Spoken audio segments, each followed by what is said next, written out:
With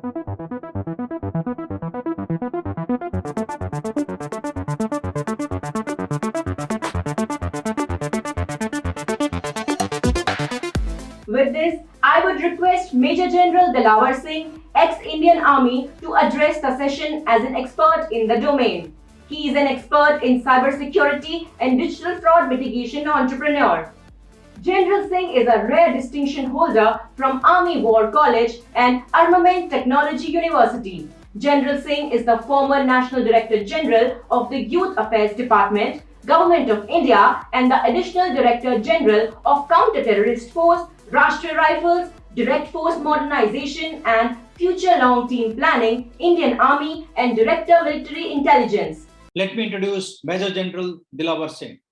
General Singh has a rare distinction holder of Army War College and Armament Technology University, record holder of Counter-Terrorist Operation and a strategy advisor of National Forensic University. He is the governing body member of Rashtriya Raksha University and also the strategy advisor for Center of Interdisciplinary Studies in Science and Technology. General Singh is the former National Director General of the Youth Affairs Department, Government of India, and the Additional Director General of Counter-Terrorist Force, Rashtriya Rifles, Director Force Modernization and Future Long-Term Planning, Indian Army, and Director Military Intelligence. At present, General Singh is serving as the Strategy Advisor for Interdisciplinary Studies in Science and Technology and Senior Vice President of Global Economist Forum, ECOSOC, United Nations, and the President Para Sports Federation of India, and many other strategic committees of India. To start with, can I request you to share a general scenario on the cyber security? Yes, Dr. Deepak, we all are aware today that each one of us is affected by the new environment. What I mean to say with the new environment is that last couple of years, almost every citizen across the world is now connected to the digital world, either through the mobile or through the laptop or through the credit card or through the digital identity or through the synthetic identity. Somewhere or the other, each one of us is affected and connected by it. As has been happening for a large number of years, if we recall even 300 years before Christ BC, the fraud started then. And just to give you very small piece of statistics so that we don't consume time on that, I would like to tell you that in last 1 year, the estimated number of frauds in the digital world have crossed 1 billion. 1 billion. And the amount of money defrauded from the unsuspecting people has gone into many, many millions. India is not far behind. India is also equally affected by the stealth of the passwords, the stealth of identity, stealth of money, defamation, and should I say different kind of mental peace being stolen. That is another huge dimension of the fraud, if I may call it. Fraud of information to divert the thinking of the people, whether it is for influencing the buying behavior of people, or whether it is for political reasons, or it is for any other reasons. So with that general backdrop and scenario, we find that there are intentional as well as unintentional violations of your identity, of your theft of your money, and theft of your mental peace and your mental decision-making capabilities. So that is the general backdrop which influences all of us, and therefore there is a need for each one of us to be aware as to what is happening, how it is happening, and how we can mitigate it, how we can control it, how we can eliminate it to some degree. And for this, the individual is not fully capable because he has limited choices, he or she. The larger choices or the larger capabilities lie with the organizations, whether they're corporate organizations or the government organizations. And all of us are aware that we have a IT Act now, besides the criminal laws. We have a very fine system and procedure which has been defined by the RBI, and large number of organizations have already put into place the systems for preventing fraud and theft of money and identity. Today, we can suffice to this level for this particular interview. We can talk about it much later, later. We can now go on to your next question, please. Yep. Can you share your thought on the detection and mitigation? You see, since we know that digital frauds are taking place, we have to have a very logical, systematic, step-by-step system, which we can call it an anti-fraud program.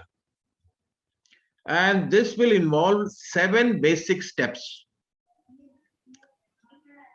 The first one being to build a profile of the potential frauds, because we must know as to what all kinds of frauds are likely to take place.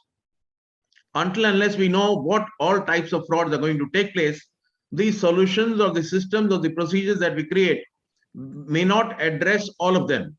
So it is very essential that we collect information and build a profile of all the potential threats of frauds. The second is to test transactional data for possible indicators of fraud. How can you prevent fraud? So you build procedures and algorithms in your systems so that they are able to give you indications before a fraud takes place.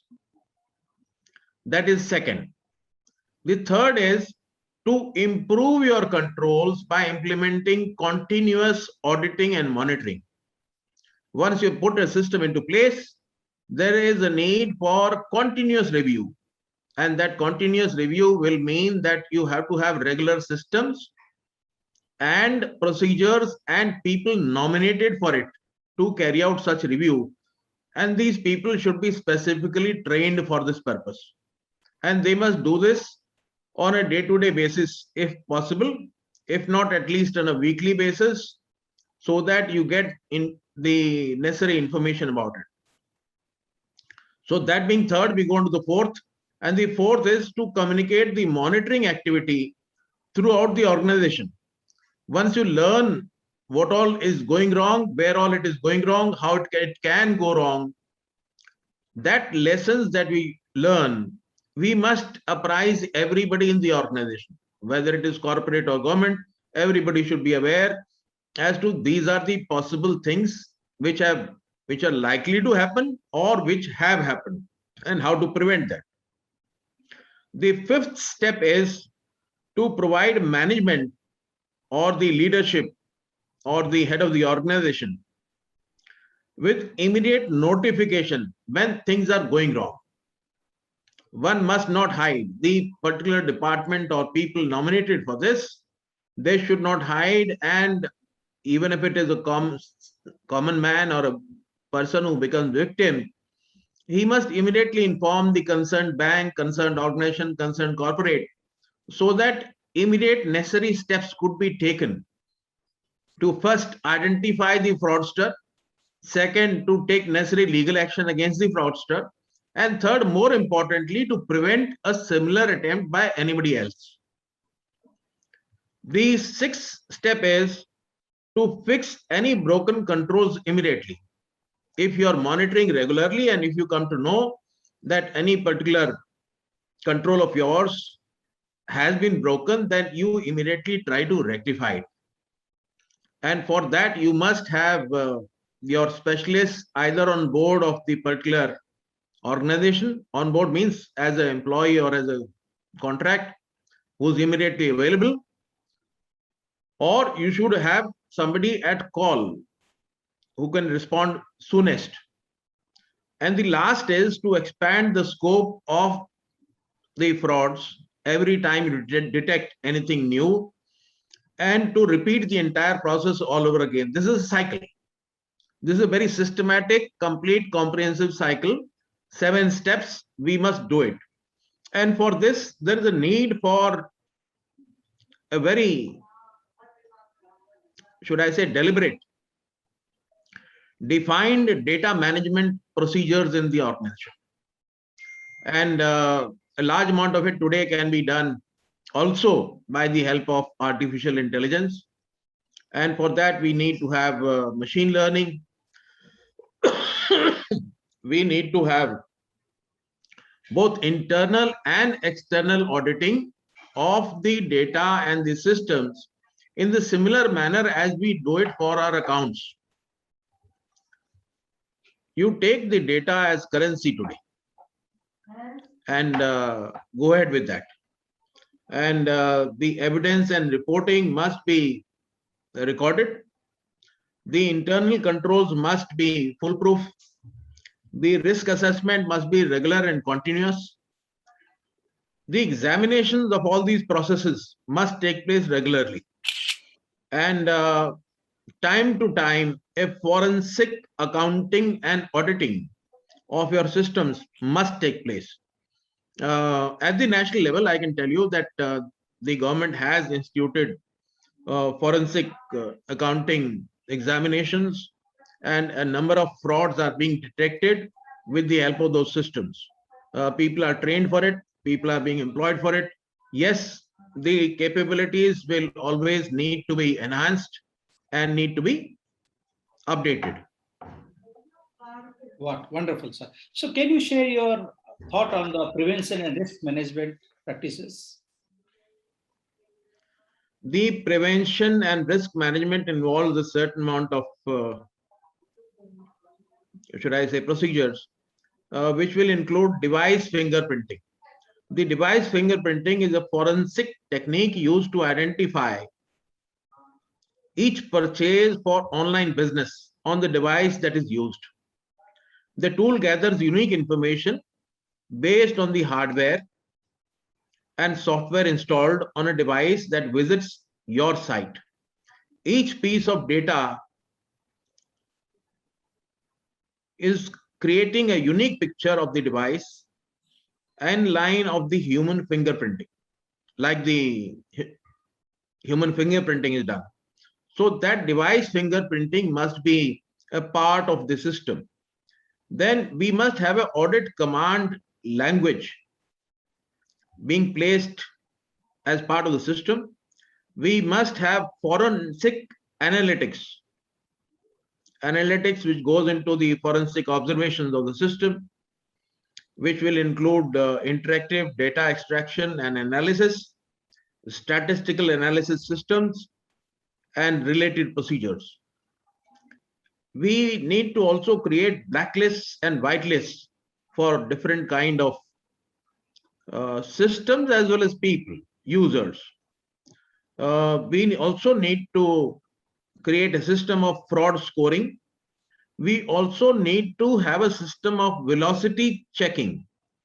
By velocity checking, what we mean is that the number of times and the speed at which a fraudster is trying to attempt to commit the fraud. Very, very important system today, which we need to build into our systems, is the geolocation. And while trying to say that, let me explain to you that supposing there is a person sitting in America trying to access a certain system, but if that system has the capability of geotagging and finds that although he is trying to access from America, but his actual geolocation is, say, in Europe or say in China, then we know that there is something amiss, and then our system will have measures in place to prevent access to such a person and also to record such an attempt and block such a person or such addresses as the need may be. We also need to address the verifications. We need to have rescreening requests and proxy piercing. What I mean by proxy piercing is it refers to a technology that enables the hosts to determine whether a person is making a proxy purchase or not. A proxy purchase describes a transaction made when a customer disguises their own IP, as I just explained to you. And then you also need to have the latest system of not only number analytics, but also text analytics. And network security must be fully ensured. For that, identity access and privileged user and the governance system as well as the intelligence system must be put into place. Wonderful, sir. Here, whole world is struggling for the word protection. How you are going to address the word protection? You see, if this company or the corporate or the organization needs to apply sufficient measures for protection against frauds, we will have to have a very well-defined system, procedures for everything which involves the system. In that, you have to have very well-defined digital identity trust. Digital identity we all have, but how to verify the digital identity and create a trust for that digital identity, a system must be capable of doing it. We must have a secure multi-factor authentication. And this multi-factor authentication, earlier we used to have double factor authentication, then we went on to triple. Now we have different types of authentication systems and different combinations of those multi-factor authentications can be put into place. There is a need for account verification. There is a need for document verification and a complete system for knowing your clients or customers or people who are going to log into the systems. The policy and the governance for it must be absolutely defined in detail. And when I say policy and the governance, what I mean is not only the policy and the governance at the level of the government, but at each organization level, each corporate, each government organization, they also need to have their own system being governed by their own governance system and the policy made for it, elaborately for it. That requires a bit of vision, clarity, and a good planner, professional planner, and a good professional sort of system builder for that. We have such people. In fact, I am part of such a group which does this. We need to do this. Then we have to have the consent architecture by the RBI, which some of us are aware of. Then, as far as the data sharing frameworks are concerned, they need to be put into place. And when we say data sharing frameworks, each one of us now today comes across a situation when you want to download and open a particular application. It seeks your concurrence for a whole lot of things. A person is left with very little choice, but that cannot be allowed in an organizational system. So every single application that you're going to use or going to allow to use your system, they will need to be absolutely clearly verified, validated, and systems put in place so that the data sharing frameworks are absolutely well defined. Who can access data? What privilege does a particular user have? And what kind of data can be shared on which application? These are very elaborate systems which need to be defined very, very clearly. Then go on to your synthetic identity as well as your biometric authentication. If you put all these things into place, then we can say that you would have ensured a fair degree of protection of your systems. Wonderful, sir. So, General Singh, you have been Army for several years. So, can you share the best practices, like what is the need for the defense forces? You see, as far as the defense forces are concerned, I will not be able to say anything about what the Army or the Air Force or the Navy has as of now. I may be aware, I may not be aware, but I would like to restrict myself to certain essentials which any defense forces should have, whether it is Indian defense forces or any other defense forces.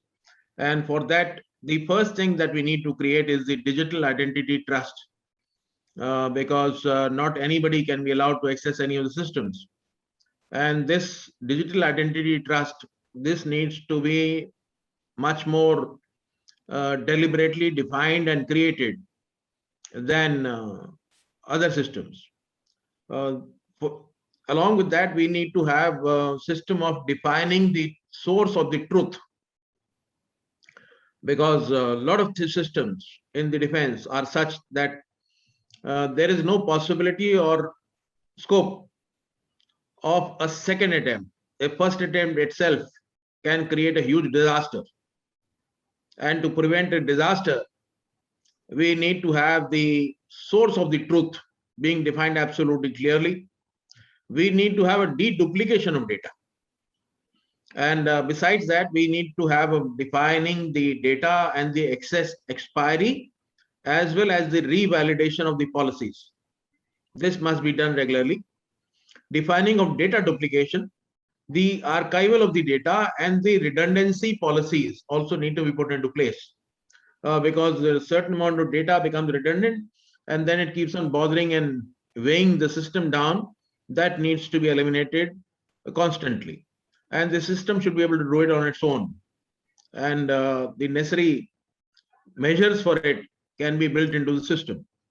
Then is certifying of the identities and the digital resources by certifying various users, by certifying the servers, by certifying the applications, by certifying the privileged users. This will be based on deliberate examination and forensic analysis of these being done prior to their being allowed, and thereafter they being certified, and only certified such users or systems being allowed to access the defense systems.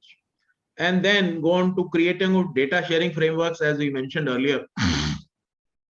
In this case, the data sharing frameworks need to be defined much more elaborately, because what information a general needs, what information a brigadier needs, what information a colonel needs, what information somebody in the front needs, what somebody in the rear needs, what somebody the policymaker needs, what at the highest level of decision making needs, all those things will have to be defined very, very clearly, and access being allowed for those systems in accordance with that. And then you have the API based data sharing frameworks, as well as the data access, the data expiry, and the request mode compliance across all the applications. If we do this, then we can say that we are slightly better off. Besides this, for the fraud prevention in the defense, we need to have secure multi-factor authentication. As I've already mentioned in the previous question, the secure multi-factor authentication in this case needs to be more robust and more well-defined. Then you have the resource access application or the server, defining the access chain based on the access risks. If you know the risks, then you define the chains accordingly. Then securing of the network through single sign-on. And thereafter defining the access parameters and schedules for each of them. Thereafter we come to the process automation. The process automation and digital authorization for signing of the documents, for workflow-based data management, for data audit, reporting and governance policies. And besides this, the enforcing the expiry and reissuing of the identity tokens to each of the users. Now this identity token is a very important factor to be sort of issued to each of the users. And lastly, the governance policies, which should include the compliance and orchestration between the physical and digital identity information. If we do this, then we are better off. And now let me also cover the last part, and that is the account verification. If we do the account verification properly and the document verification properly, then we can further mitigate the risk of the frauds or the unauthorized access or unauthorized usage for disaster by any of the enemies. And for this, the policies to govern the periodic revalidation of the user accounts, policies to govern the compliance and revalidation of hosted applications as well as all the softwares, and policies to govern the compliance and revalidation of hardware resources, including servers, tokens, as well as the whitelisted devices. And I'll say that there is another very, very important aspect as far as the defense forces are concerned. Since they have numerous verticals, there is a need to coordinate and bring all those verticals onto a common backbone, common platform. And that part needs to be so done that the system incorporates all possible measures for the security of the systems holistically, and a complete, comprehensive, integrated policy for all the different organizations and different verticals and different formations needs to be done. For example, there needs to be a system which is completely coordinated at the Chief of Defense Staff level, which will have the components of the Army, Navy, Air Force, as well as the other invited paramilitary forces being taken on board. Now, this is a very tricky issue because in case of war, in case of conflict scenarios, there will be a need for integrating the paramilitary forces. Now, as compared to the earlier scenarios where the physical coordination was done, in the coming times, the conflict will necessitate the online or digital coordinations. These will certainly affect the need for having a system which can coordinate with all these. This is a very critical issue because the paramilitary forces are normally under the Home Ministry. They have their separate systems. And these systems, unless onboarded in time well before conflict, we can create a problem at the time of the conflict.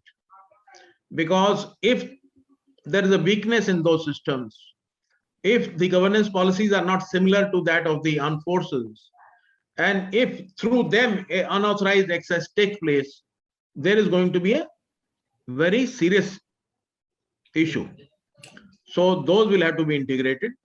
Then between the war fighting forces and non-war fighting forces, war fighting forces and the supporting forces, war fighting forces and the logistic forces, all those systems need to be very deliberately planned, defined, integrated, tested, monitored, forensically analyzed, and retested, re-updated, revalidated. So if we do this, then we can say that we have been able to secure the defense forces against any chances of fraud or unauthorized access or malicious access or an access by an enemy.